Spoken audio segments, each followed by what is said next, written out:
waaw Maodo est-ce que du chef de gang. mais tey tenue de combat la son. waaw kii man la de. ci bëri de ça fait peur. wax nga dëgg de. wax laa fi mu ragal. naam yëpp da ko ko. nee na namatul Kër Massar. Kër Massar yaa ngi fàtte. affaire bu méttee ba métti. waaw est-ce que mel ni la poste. dëgg la woon dëgg est-ce que boobu nekkul nii sax. macha allah macha allah maa ngi nuyu tamit sama xarit. Pa Ousmane. waaw moom de sama xarit la daal. laajkat bi. laajkat bi. kan mooy sa xarit Omar. Pa Ousmane. laajkat bi xarit rek moo gën a wóor xam Ngoné. yaa ngi koy baab de. non moo gën a wóor ci man. yaa ngi koy baab de. teel koo neexal. waaw dama koy neexal fi mu toll nii. maa ngi leen di ziar vraiment. ñu leen di suivre à travers votre plateforme. merci beaucoup. merci à toi aussi am nañ mbégte bu baax dalal la sur le plateau de Café Actu. c'est toujours un plaisir alors Pa Ousmane. waaw post ouverture bi. maa la ko wax de. faaw mu àddu ci faaw mu àddu ci bimbax na la ko. waaw bimbax na teel naa la ko bimbax. sanction yi nga xamante ne bàyyi na ko Donald Trump dem ci kenn si sunu.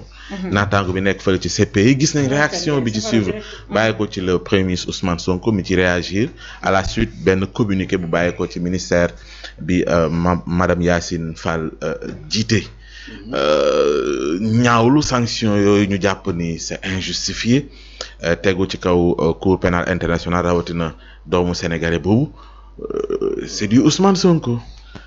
Bon, information bi rëcc na ma. waaw très franchement mais le Ousmane Sonko que je connais ne se laisse jamais faire il ne se laisse jamais intimider damay wax ni lii Aristote waxoon dafa daje ci moom mu ni un leader dafa am ñett yu war a tase ci moom mooy l'éthos mooy la crédibilité de l'orateur c'est un homme crédible te il l'a démontré de par ses actes de par ses prises de trucs beneen bi mooy le logos mooy la logique de l'argument c'est un homme logique dans sa démarche et cohérent dans son argumentation beneen bi mooy le pathos mooy l'émotion dafa mën a moom dafa am empathie dafa mën se mettre à la place des Sénégalais se mettre à la place njabootam maanaam de ses militants moo tax boo seetloo saa yu laalee les Sénégalais wala les militants de Pastef il réagit automatiquement et sans réserve. Oui.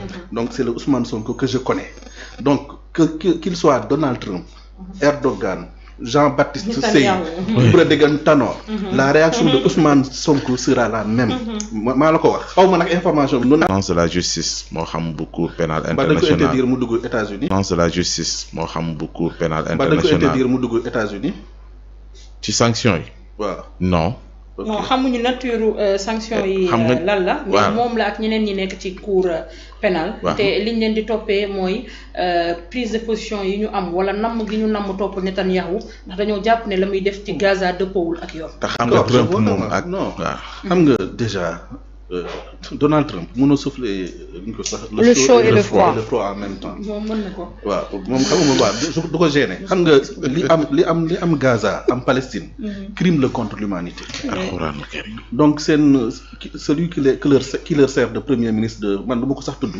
dëgg seexlu naa tudd turam waaw Dajjal rek.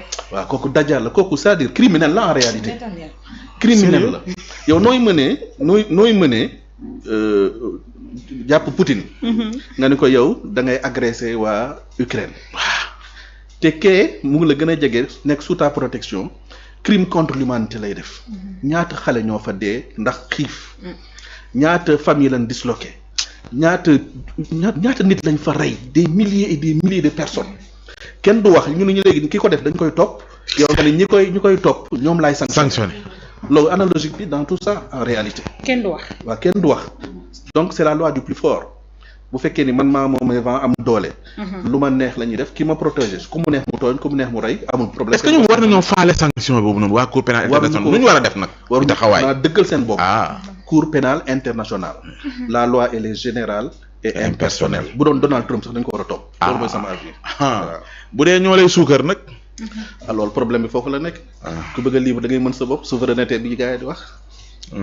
mën sa bopp moom sa bopp ki la abali gët de moo lay woon maa la ko wax fan ngay xool. waaw wala bët moom moo lay xool de ku ëmb sa sànqal ëmb sa kersa ëmb sa kersa waaw boo bëggee moom sa bopp libre da ngay mën sa bopp. damaa bëgg intellectuel bu mën a sañse ba pare xam nga muy wax dama bëgg loolu comme ça. Ce sont des valeurs sûres. mais cof ci laa ñoo jàll. kan ci sama waa ji. waaw xam nga Omar de daanaka dafa mel dafa sàq mi sama lañ ci sax ndax dafa maa waxal lépp loo xamante ne mooy dëgg-dëgg la vraie personnalité de Ousmane Sonko on l'a dit et redit à plusieurs reprises. Je crois que lenn rek moo ko mën a gaaw a yëngal wala gaaw koo faire sortir de ses gonds ou encore yow sa njiit États-Unis la yam. Tu n'es pas le chef du monde, encore moins le leader du monde entier. La preuve, quand tu as voulu t'y frotter, tu t'y es piqué parce que gis nga un Vladimir Poutine par exemple. Ce n'est pas quelqu'un boo xam ne da lay neex nga dugg ci caayam génn moo tax personnalité Vladimir Poutine. problème bi mooy dafa jaaxal ñu bari mooy parce que xamuñu fan ban buntu lañ ko war a mën a jaar. Et Ousmane Sonko est un leader africain bu kenn mënta yab te xamoo foo ko mën a jaar itam te on avait besoin de ça. C'est-à-dire, c'est une personne boo xamante ne nii c'est une richesse pour le Sénégal, mais c'est également une grande opportunité pour l'Afrique. Tout à fait.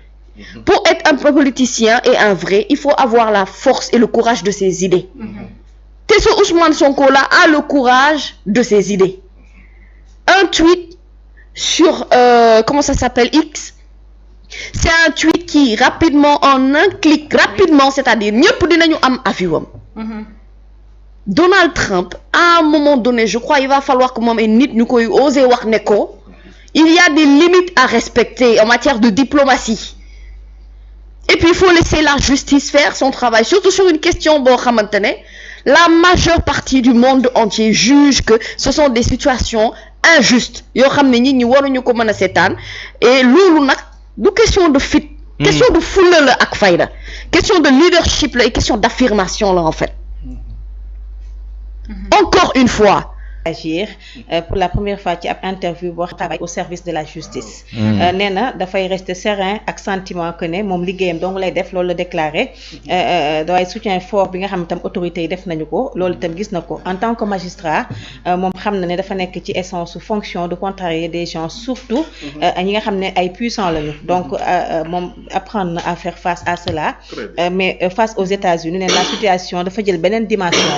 moom mooy wax ba tey ci Alassane Samba Diop nee na dafay décrire ampleur concrète sanction gel des avoirs accessibles aux États-Unis, annulation de visa, suppression de cartes bancaires liées au réseau, Visa, Mastercard ou American Express yëpp institution ci monde bi nga xam ne def transaction ak dollar wala États-Unis dañu sommé ñu arrêter offrir leen ay services sous peine de sanction. Donc nee na dafa terrible loolu la alerté nee na nag malgré pression bi nga xam ne mu ngi koy subir dafay rester debout. di servir li nga xam ne mooy justice pénale internationale. comme ni mu ko doon defee ci justice dëkkam li mu conclure nag mooy bu ñu ko si on ne fait pas face malgré les difficultés ce sera le règne absolu de la tyrannie. te loolu dafa nekk lu c'est pas acceptable. nekk na loo xam ne kenn mënu koo nangu. donc ci waa immédiat yi nag ñoom ñoo ko jël téléphone mu daal di réagir en exclusivité si ñoom. man lii laa gëm Pa Ousmane. maa ngi jégalu.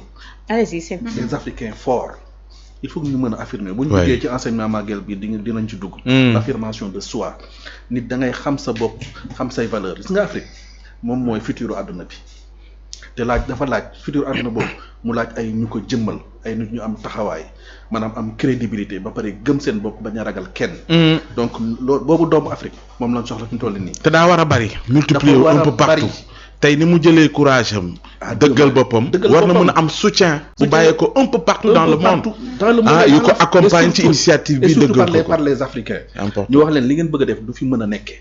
Cour pénale internationale africain yi rek les juger ak ñu néew doole. loolu mënul nekk. la loi elle est générale et impersonnelle beneen bi mooy Donald Trump dafa fàttali dafa am un nouvel ordre mondial.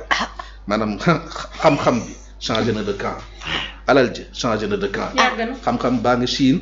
alal baa ngi Chine ma nga ci BRICS ya.